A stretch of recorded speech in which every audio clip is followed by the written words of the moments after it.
So sorry for the earlier issues. Let's start. So my name is Ankit and not Vinod. Sorry for that. I work with NetSquare as a security analyst. And in the left hand side, you can see my photo. Yes, that's me, not Ravi Rajput. So let's start with the session. So we'll talk about basic enterprise network, how the structure of enterprise networks are, how authentication processes take, how authentication is taking process in enterprise networks, and how you can attack them. Basically, concepts of how you can attack them, and offensive approach. Basically, the first step you would take in enterprise network to start your penetration testing or red teaming. So when we enter the scenario of enterprise network, we lots of time unaware about this thing like domains and active directories when we do it for the first time. When I entered to the enterprise network first time, I didn't knew about the domain and these kind of things. Before that, I only know that there is Nmap, Metasploit, and these things. So when I entered first time, my experience was very harsh. Like I used Nmap and there were endpoint securities used, so they blocked my Nmap result. So then I have to research a bit. Then whole concepts come around. So I'll be sharing that concepts. But before that concepts, you will be able to know some basics of that. So what is domain? Domain is nothing. Basically, it authenticates every user, and it is the centralized database kind of thing. So if someone is using suppose PC number one and he is doing his work, and by any issue or something like that, your PC got stuck or your PC got I can say your PC blast. Sorry for that. So you can switch to another PC and continue your work because it is a centralized data. You can use every PC and every PC which is in domain. You just have to log in and you can continue your work. So normally in normal in home computers we use work group, or in small companies we use work groups. So there are a lot of difference between enterprise networks and normal small networks. So basically when domain comes to the picture, I was discussing that domain is used in the large network. Basically when one or two people or a small group of people have to handle multiple users, like in thousands or 10,000s of user in big companies. So in that case, domain is used. It is basically a centralized process in which security is high as compared to work group. Work group is basically used for a small companies, or we can say for normal use. So there are lesser we can say PCs, and there is no centralized database which is present there. Like if I am working on a work group and I switch to another work group, another PC, I will not be able to use the same data. But in domain, it is not like that. So there are shared drives and all present. If we put our data there, we will be able to uh, use that data when I log in from another PC also.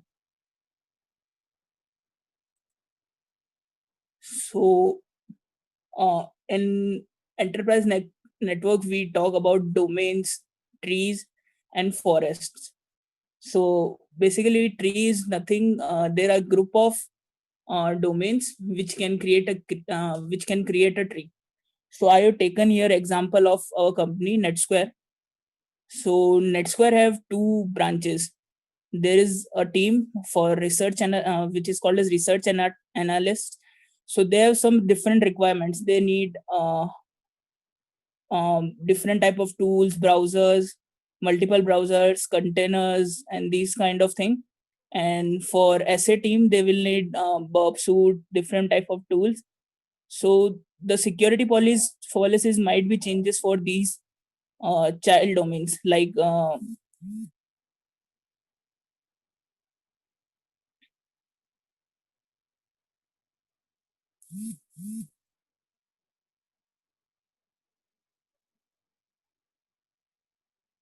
So like security analyst will be using Bob suit and these kind of things. Okay, and research analyst will be using different type of things. And as we all know, in NetSquare there is something called as NSE. So this is sub branch of that domain that we can named as another child domain. So suppose NetSquare, your NS is our main domain, SA.NS is the child domain of NS, and NSE.SA.NS is another child domain. So this is how a tree looks like. So suppose there is a company which have multiple trees, like there are multiple trees in that. Like there will be a small domain, child domain, then there will be a domain, then there will be a multiple domains, and that company is trusted with another company, and that their domain and their forest, their trees trust each other, and there have another upper head is over there, then the whole structure will be called as forest, something like that. So it could be like NetSquare have another two branches, NetSquare 2, NetSquare 3, and NetSquare 1. So they all are connected with one thing called as root NetSquare. So this is how would it be look. So this is all are conceptual, but the thing is it is used for like better understanding. You can understand better like how hierarchical keys are used in this. So it might happen that someone which is working in SA.NS can get data of NS3 company by just pivoting through there towards NS3. So what Active Directory is basically? So in Active Directory, when we talk about Active Directory, forest, tree, domain, organizational unit, these are all logical stuff. But when we talk about like physical structure, there is only a server, we can say, which is called as domain controller. And sites mean it could be like PCs, it could be like printers, all of that, and multiple offices could be. So this is the general structure of Active Directory, or we can say domain control looks like. So suppose there is someone user sitting here. So now you should think about like basically how, if you have to approach offensively, how you will go. Suppose you are sitting here and working in a company or here, and you have to go and grab the domain controller. So what stages you will come across to go to the domain? So basically, first of all, you need to be owner of your own system. Basically, there are multiple group policies applied there. So only some of the tools which you have assigned, you will able to use only that. But obviously, for sensitive information or for privilege escalation and multiple things, you will be required many more things. Okay, so we'll talk about that in some time. So this is the general structure. These all are organizational units which handles multiple groups, systems, auto run scripts, printers, and shared drives.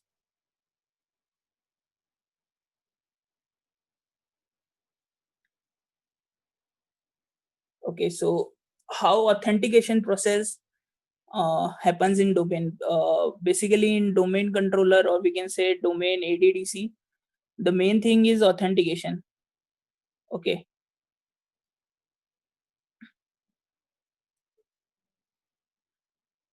So first of all, when you reach your PC or when you access your PC, you generate your request while using your user ID and password. That user ID and password goes to the domain controller and asks for the authentication.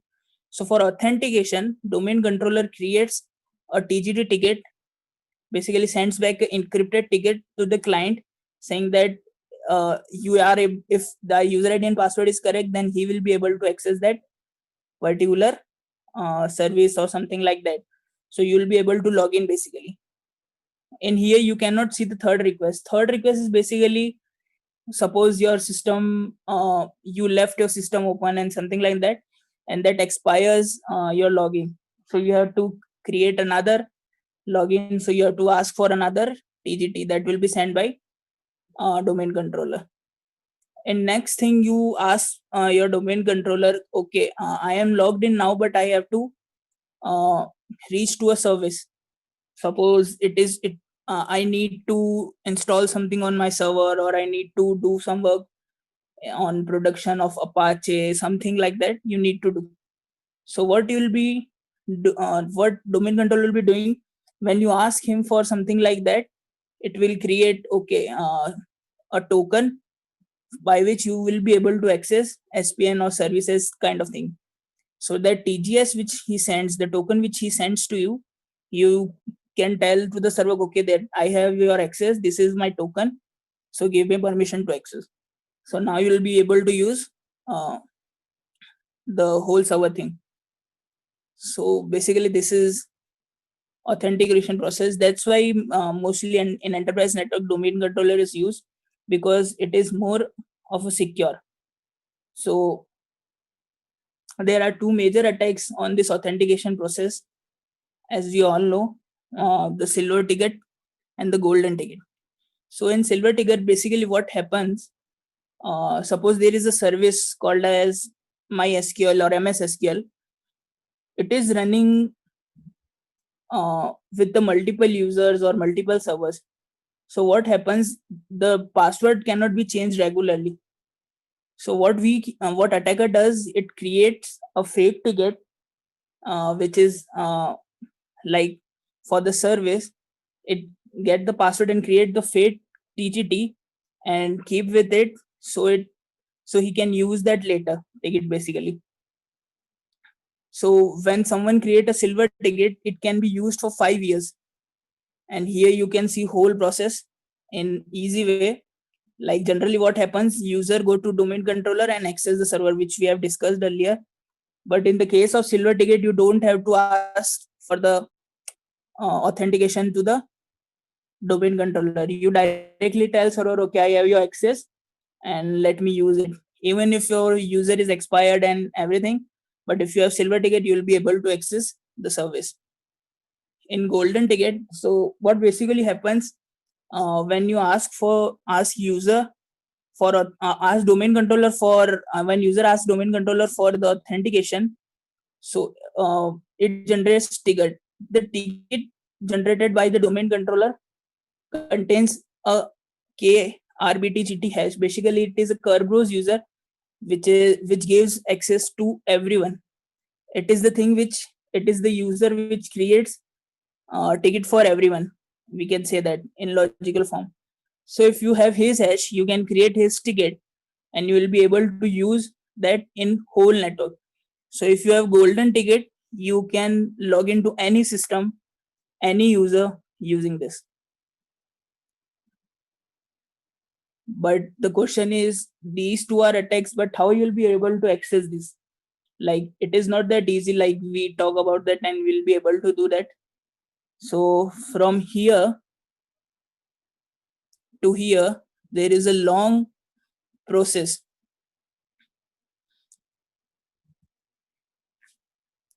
So basically, when you are a normal user, you have to escalate your privileges to local system admin. Like you should be local system admin or NT authority on your own system first of all. Then you will escalate your privileges to the group admin, then child domain, then domain admin, and then forest admin. So again, sometime what you have domain admin ID password. So you'll be able to access the domain control directly, but maximum of time you won't have that. So when I was in college, I used to ask my teacher what when we have this subject. So I used to ask my teacher like how they escalate privileges, how they can go from one side to another in a forest and these kind of thing. So my teacher simply told me a basic but very solid answer. So at that time, I only knew one type of hacking. I think I was doing it wrong. So for Windows privilege escalation, there are multiple things. From first step, as we can observe here, from user to local system admin, this is the first step and the main step. Why it is the main step? Because we generally read about this like we can use uh, Metasploit, or we can use Empire PowerShell, or we can use Bloodhound to map the network. We can use PowerShell script, but it is not that easy because nowadays there is endpoint security enabled. So even if you do Nmap on a system, you get blocked for 60 seconds. And if you after 60 seconds again do Nmap, depends upon the policy, you get blocked. Okay. So when you are not able to do Nmap, so how will you be able to basically I'm just want today how you will be able to access how will be able to use all this Metasploit PowerShell and these things which already have so much of protection in the domain admins have already implemented the protection against them. So basically what we do, we privilege escalate our local system by using Windows privilege escalation techniques, and then we disable all the security endpoints which is installed on system. It let it be antivirus, let it be anything. So what we do, we uninstall them or we remove them, and then we put our tools and PowerShell scripts over there, and then we'll be able to use Windows.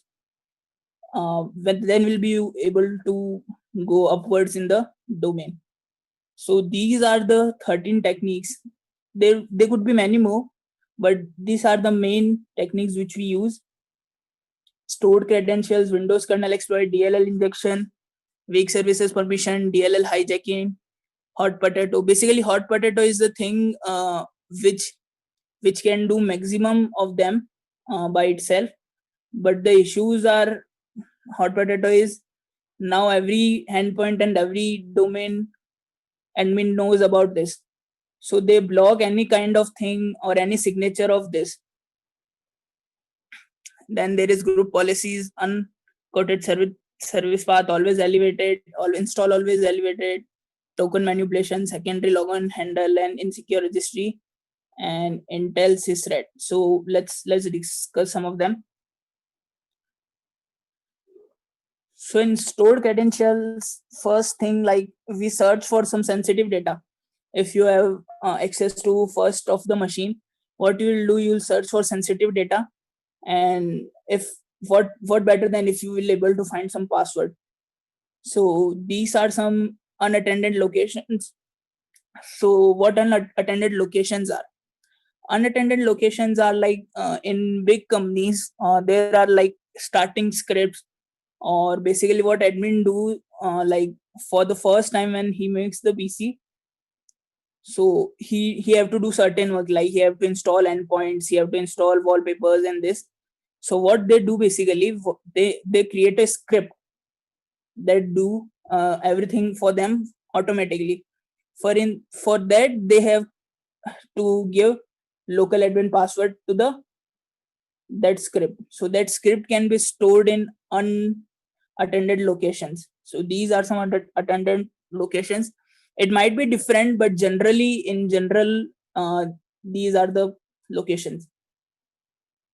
And if you are not able to find them where, you can directly search find string or find str, which is called as find string, and string in password dot, like the string should be password in star.txt, like any txt, any xml, any ina, any like extension you can choose, like star.any xml you can use. And you can check for registries also, and the command would be shown on your screen. you can search sensitive directories. And if suppose if you have Metasploit session anyhow, then you can go with the host windows gather enum underscore unattended. So it will search whole windows and give you the credentials if there is any. Second is Windows kernel exploits. So in right hand side, you can see some kernel exploits which are available. So generally what we think about kernel exploit in Windows, like we have to go and search for everything, like what kind of support is missing and this kind of thing. But by just a simple command, you'll be able to find last when it was last updated and what IDs it was last updated. As you can see on your screen, WMIC space QFE get caption description hotfix ID and installed on will give you all the information you require. So suppose there is a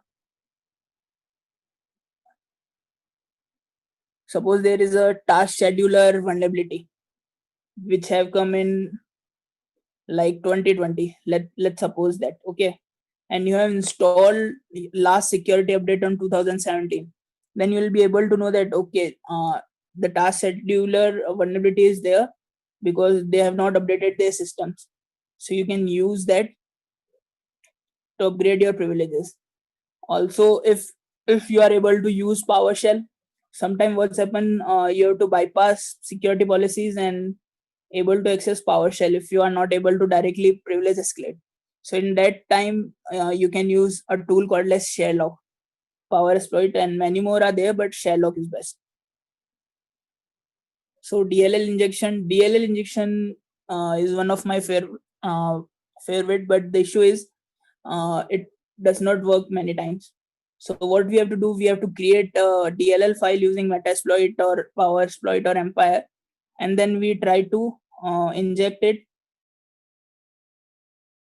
in some processes. Or suppose missing files and folders, if we have access, we can rename it and copy it to another with another application, so it get installed and run.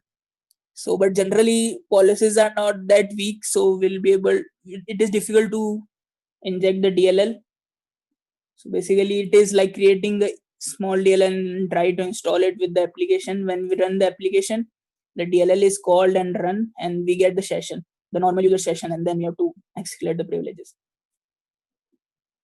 So weak services. So suppose you in domain, you don't have the local system privileges, okay, but there are some services which you have access to, they have working with anti-authority or administrative privileges, then you can use them to escalate your privileges. Or another weak service policy could be like, suppose you don't have local privilege escalation, but you have access to the Apache server, and the Apache server have local privilege escalation, like local privileges, local admin privileges. So you can use that to escalate your privileges by adding another user. DLL hijacking. So there are some by default processes which are working with administrative or anti-authority privileges. So what you can do, you can directly grab the process IDs of that by using multiple, what I can say, by using multiple techniques, you'll be able to grab that process ID. So by using that process ID, we can upgrade our privilege in local Windows privilege escalation. So many of you I know want to see the practicals. So in the coming sessions, we'll do the practical session also of all these things, like how basically I'm creating a lab, so you will be able to and I'll share the lab with you as also, so we'll be able to do this thing together, all these attacks together. Always install always install Elevated. Like there is some applications which have always higher process IDs, or we can say elevated, they are always elevated. Like there are some processes which always work on anti-authority or system admins. So we can use that to escalate our privileges. And to check that, you can just check it on registries by using these commands. So hot potato is basically a binary which use SMB relay and NBNS spoofing. Basically, it collects NTLM hashes and try to do pass the hash in basic system. Like I would like to tell that in layman language. So it collect hashes from the windows of another Windows system, and if someone's hash it get, it will escalate your privileges. And hot potato binary also works in different ways. Like this is main process, but it also checks like low hanging fruits like process ID grabbings and some of the above which we have discussed. Intel sysret is the basically it is vulnerability in which like some of the operating system which are made for AMD are working on Intel, or some of the operating system which are made on Intel made for Intel working on AMD. So these difference between hardware and software, due to this the vulnerability occurs is sysret, Intel sysret. So basically there was operating system which was made for the AMD and it was installed on Intel. So the attacker was directly able to write code on kernel on the ring 0. So by using that he was able to do privilege escalation to the system. So I have not used this technique till now. So the first step we have completed now. Like in theoretical, in practical, upcoming session will be there, so we will do that practical also. So what about like if we have this much things we have to try for one step, so what about from local system to forest admin it would take? So for that we have to meet again for another session. So that was my time.